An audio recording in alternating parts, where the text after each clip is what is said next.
seja bem-vindo para mais uma aula do Conquiftar. Eu sou o Paulo Torres, vou estar aqui com vocês com Química, tá bom? Não esqueça de seguir as nossas redes sociais, @conquiftar.seducan, marcar a hashtag Conquiftar e também seguir o professor aqui que é do CMEAN, @Paulo Torres Neto. E vamos ver qual é o episódio. Nós temos o episódio de Química, Cinética Química. E agora vamos para o aulão.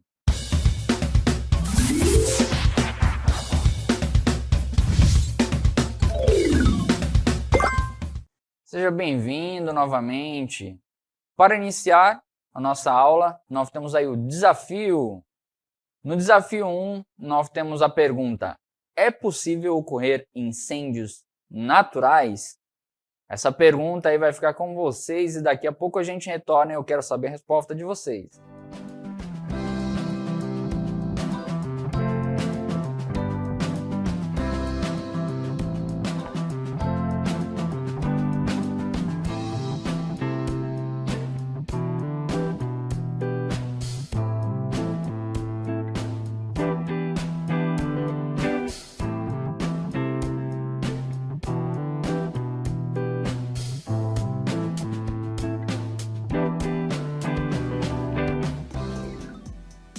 Voltamos agora com a resposta do primeiro desafio. Então dê uma olhada aí nessa resposta. Nós temos queimadas, né? E nós temos incêndios florestais. São diferentes, note aí.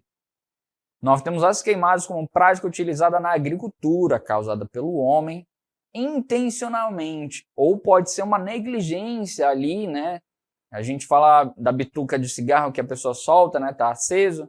E aí acaba gerando ali, dependendo da temperatura do ambiente, causa um incêndio. Ou que são queimadas, né? Ou pode ser um incêndio florestal, que é o fogo que não tem controle, tá? E ele pode ser de forma antrópica, que é causada pelo homem, mas sem ter a vontade de fazer isso, tá? Ou natural, como raios solares, tá? Descargas elétricas. Então, se você vê um incêndio que apareceu do nada ali, pode ser uma causa natural, tá? Eu também quero indicar para vocês aí uma matéria que é sobre incêndios florestais de origem natural se espalham pela Austrália. Entenda as causas. Então, pegue o seu celular, tá? Direcione para a tela para saber dessa notícia, leia direitinho. Ele fala realmente sobre um evento que teve na Austrália que foi um incêndio muito grande que teve lá, tá? Então é uma matéria muito interessante para você estar lendo sobre este conteúdo. E nesse momento, vamos para o nosso conteúdo. Agora vocês vão ver o conteúdo desta aula e nós vamos iniciar com uma introdução que é muito importante você ter conhecimento. Nós vamos falar sobre o que é matéria, o que é molécula, átomo. Então preste atenção aqui nessa imagem que eu trouxe para vocês. Nós temos a matéria ali, que é a água, mas a matéria pode ser qualquer coisa. Pode ser uma cadeira, pode ser um pincel, pode ser um caderno, tá? Dentro dessa matéria nós temos moléculas. No caso ali a gente tem a molécula da água, H2O. E dentro dessa molécula nós temos um conjunto de átomos, que é isso aqui que vocês estão vendo, tá? Dentro do átomo nós temos um elétron, tá? Então, só para localizar vocês, o que nós vamos falar aqui bastante na cinética química é em molécula, mas também pode ser em átomo, tá? Mas o que eu quero que vocês entendam é que as duas vão agir de forma semelhante, tá? Você vai entender no decorrer do caminho do nosso conteúdo. Então, nós temos aí, ó, comportamento de gases e líquidos, que é o que nós estamos vendo aqui, né? Na química, moléculas de gases e líquidos são tratados como ideais, ou seja, estão no estado de vácuo. O que é um estado de vácuo? É um estado vazio, sem ar, tá? Ou seja, elas se movem livremente e podem se deslocar no sistema em que estão sem sofrer ação que os desbloqueiem de sua trajetória, ou seja, mudem a trajetória ou percam energia. Então nós vamos ver daqui a pouco um simulador que vai mostrar direitinho isso para a gente. As moléculas se movendo livremente, tá? Em todo o espaço aí. Eu tenho aí um exemplo para vocês darem uma olhada, que é um frasco onde nós temos todas as moléculas, tá? Prestem atenção que no caso, né, são átomos. Aqui, ó, por que são átomos? Porque é só uma bolinha, tá? Lembrem disso. Se fosse mais uma bolinha, aí seria uma molécula, porque molécula é um conjunto de átomos. Então elas estão se movendo livremente, tá? Caso elas se chocassem aqui, o que iria acontecer? Elas iam trocar energia, mas elas não iam perder. Ah, professor, como assim? Lembra uma bola de bilhar? A gente tem a mesa aqui. Se eu pego e dou uma tacada nessa bola, ela vai se mover, só que eventualmente ela para. Essas bolinhas, elas não param, elas continuam a se mover, e se mover, e se mover, tá bom? Isso ocorre de forma contínua, elas não perdem a energia, tá? Então vamos ver um exemplo aqui que eu trouxe para vocês. É um simulador, ele é bem interessante, vocês podem estar acessando aí da casa de vocês.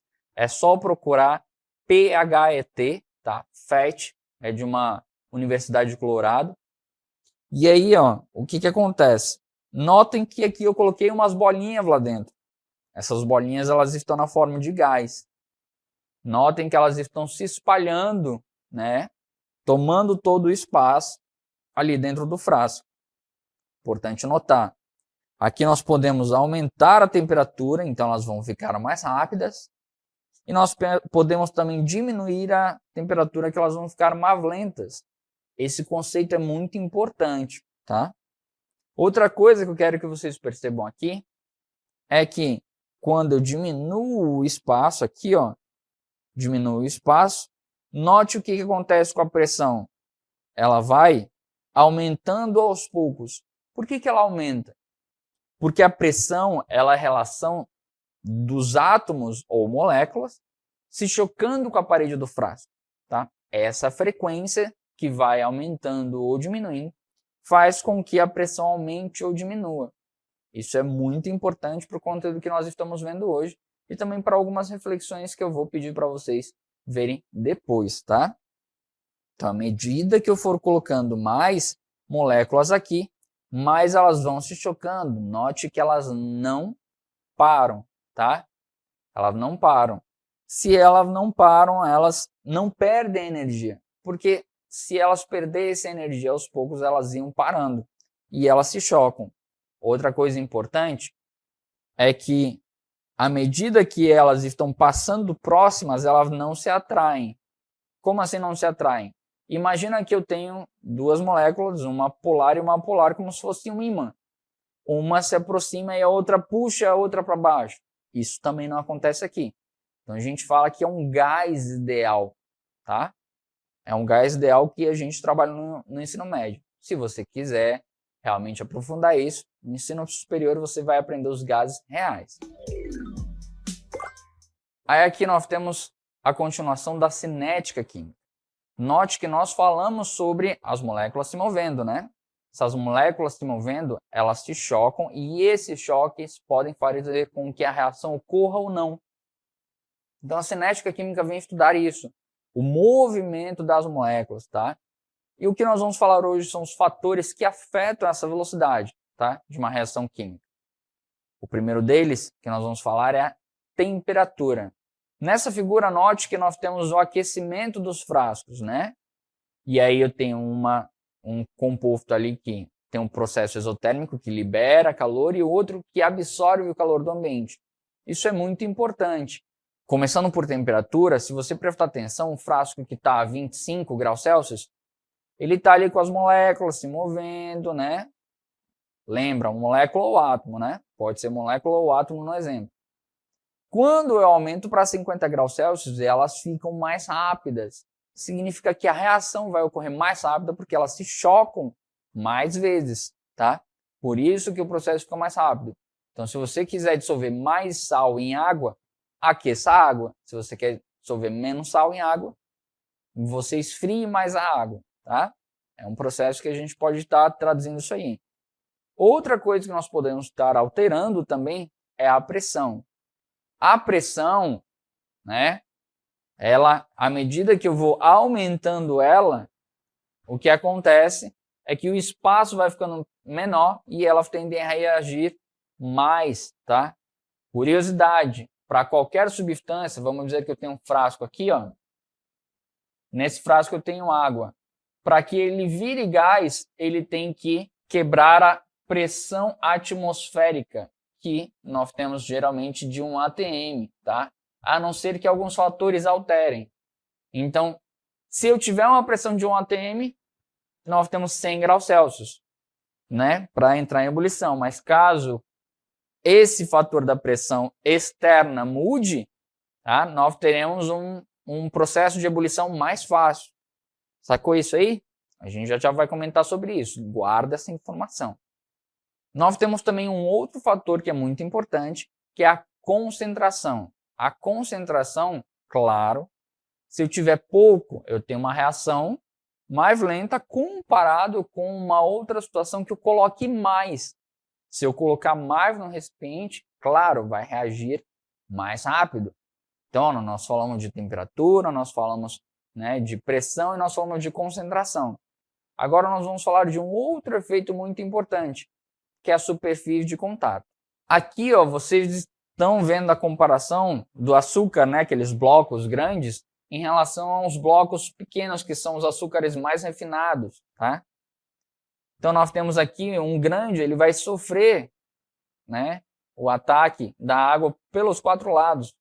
Mas se eu tenho um bloco menor, eu vou ter uma interação maior dos outros lados aqui, tá? Então, quanto menor ali que a gente tem, né, o material para reagir, maior é a superfície de contato. O que isso quer dizer? Significa que vai ser mais fácil a reação química. Olha o outro exemplo que eu trouxe para vocês aí. Nós temos a questão do sonrisal. Note o sonrisal. Você com certeza já utilizou esse sonrisal e ao cair em água, ele começa a dissolver, ó. E aí vai soltando essas bolinhas, né? Só que a reação, gente, quando a gente está falando de um sonrisal, a reação ela ocorre apenas na superfície do sonrisal e não no interior do sonrisal. Então, para ele ser consumido todo, tudo que não entrou em contato ainda vai ser ali preservado, tá? Mas no caso, se você pega esse sonrisal e você quebra ele todo, quando você colocar em água, você vai estar aumentando a superfície de contato. Então, ao cair, ele já enche aqui, toda a parte dele entrando em contato e já reage de uma vez. Então, a gente acelera esse processo aí de superfície de contato. Uma outra experiência também bem interessante que vocês podem fazer, muita gente hoje gosta de anime, né? O que vocês podem fazer? Vocês podem pegar uma colher de maisena. Claro, a maisena ela não pega fogo, tá? Você pegar a maisena, colocar em cima da mesa, ela não vai pegar fogo se você tentar colocar. Mas, se você colocar na boca, sem fechar a boca, porque aí vai pegar umidade ali na maisena, e você pegar um papel que está pegando fogo e assoprar, a maisena, o pó dela vai entrar em contato com a chama, e aí sim, a superfície de contato é muito grande. Aí faz uma bola de fogo, né? Outra coisa também importante da superfície de contato é a questão do bombril. Quando você pega, por exemplo, um prego e tenta botar fogo, você não vai conseguir, tá? Exatamente porque ali a gente tem uma quantidade grande de ferro, né? Do aço que a gente tem no prego. Mas se você pegar a palha de aço, que também tem uma superfície de contato maior, e botar fogo, é uma imagem muito bonita de se ver se você amarra um fio de nylon, um barbante e começa a rodar. É uma experiência muito legal para você ver na sua casa, tá? Dê uma olhada aí, tenha cuidado, tá bom? Tenha muito cuidado, faça com segurança aí, você vai ver uma experiência muito legal. E aí nós temos o catalisador. O catalisador ele é o último fator que acelera uma reação química. Só que aqui vocês têm que ter muito cuidado. Porque vocês sabem, esse gráfico aqui, onde nós temos a energia neste sentido e o caminho da reação, ou seja, o reagente que vira produto. Né? E aqui nós temos uma energia de ativação. O que é essa energia de ativação? A reação ela não basta apenas com as moléculas se chocando entre si, tá? Não adianta apenas elas se chocarem. Elas têm que ter uma energia propícia para isso, tá? Então essa energia, quando a gente está falando de energia, está falando de calor. Quando a gente consegue atingir essa energia, nós temos aí a reação química com o choque das moléculas. Aí a reação ocorre. Quando se faz uso de um catalisador, essa energia de ativação diminui, tá? Então, ó, ela diminui. Só que o quanto é produzido continua sendo a mesma coisa, tá? E esse catalisador não é consumido na reação. Essas duas informações são muito importantes para o seu vestibular ou prova na escola, que é o que os professores mais cobram, essas duas informações. O catalisador, gente, existe ele de forma sintética e de forma natural. Nós temos no nosso corpo vários catalisadores, mas ele não é consumido no processo, tá? Não é consumido na reação, e ele também só diminui a energia de ativação. Ele não vai fazer com que mais produtos sejam formados. Essa informação é importante porque logo em seguida você terá um conteúdo que vai cair várias pegadinhas dessa aí, tá? Então preste atenção, anote essas informações. Vamos agora para o desafio 2. Agora no desafio 2 nós temos onde podemos fazer feijão mais rápido? No alto de uma montanha ou perto do mar? Fiquem aí com essa pergunta e daqui a pouco a gente retorna.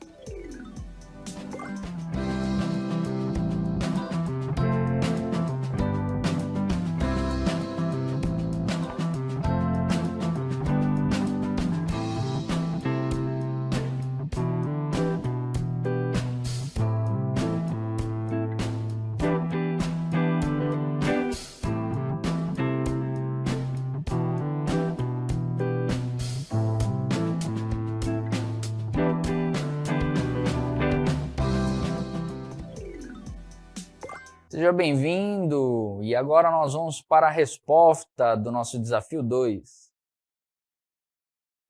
E a pergunta que eu deixei para vocês é sobre o feijão. Se é mais rápido fazer o feijão no alto de uma montanha ou perto do mar.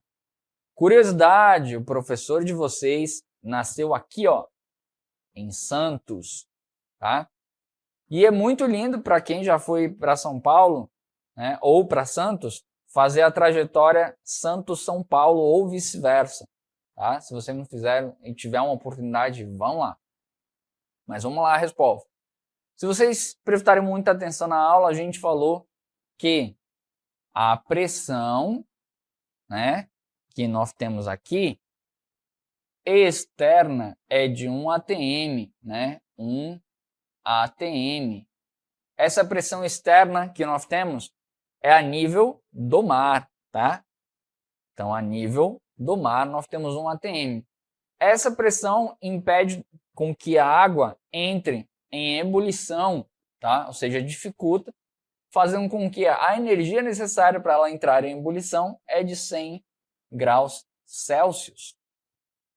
E aí essa informação é muito importante exatamente para que vocês reflitam no seguinte: a nível do mar eu vou ter essa pressão, então necessita de uma temperatura alta. Caso eu vou para um lugar mais alto, eu tenho uma menor coluna de ar, ou seja, uma menor pressão atmosférica. Significa que em São Paulo, o que vai acontecer? Eu vou ter aqui uma pressão menor do que 1, tá? E aí, ó, só para vocês lembrarem, isso aqui é um 4, isso é um 7, tá? Então, isso é menor que, isso é maior que, tá? Para quem nunca lembrou disso. Então, menor que 1 atm, fazendo com que a temperatura para entrar em ebulição seja menor do que 100 graus Celsius. Então note, quanto maior a pressão, quanto maior a coluna de ar, maior a pressão atmosférica. Tá? E quanto menor a coluna de ar, menor a pressão atmosférica. Tá? Só que um outro detalhe muito importante que eu quero que vocês usem o mesmo raciocínio é, por exemplo, quando você mergulha numa piscina. Você mergulhou numa piscina, aí o que vai acontecer? À medida que você vai indo no fundo, você tem uma camada de moléculas de água.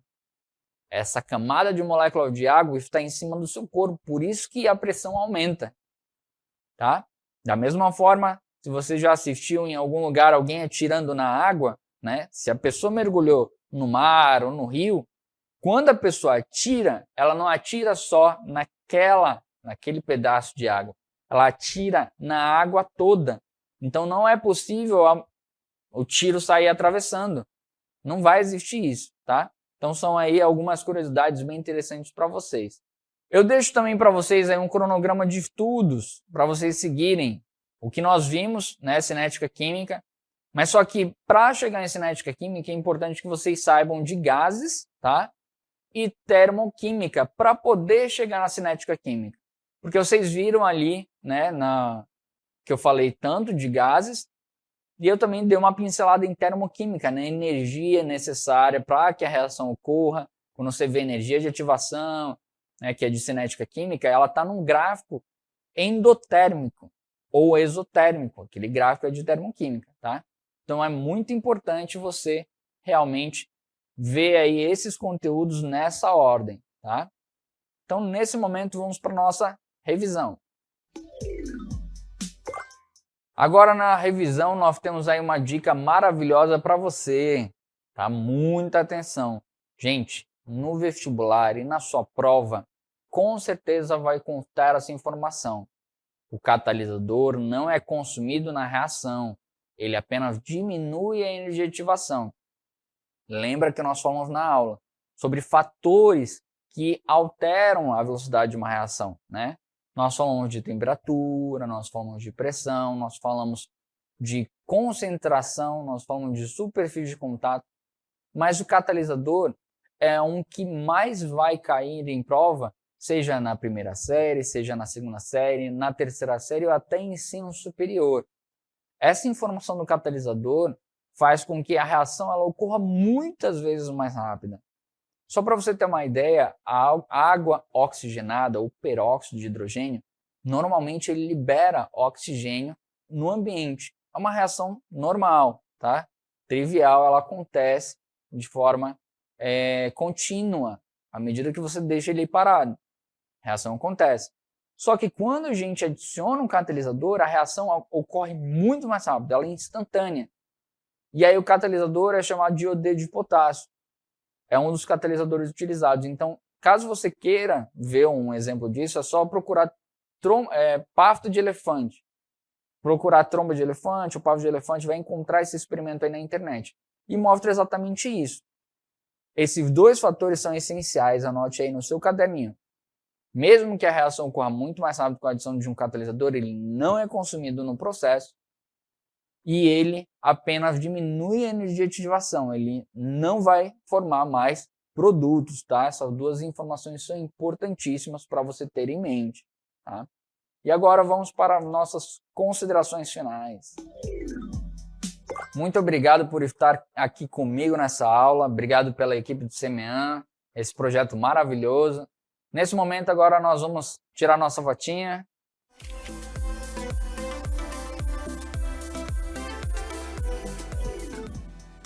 Não esqueça de seguir as nossas redes sociais, @conquistar.seducan, marcar hashtag Conquistar22 e também me seguir nas redes sociais, @paulotorresneto. Até a próxima!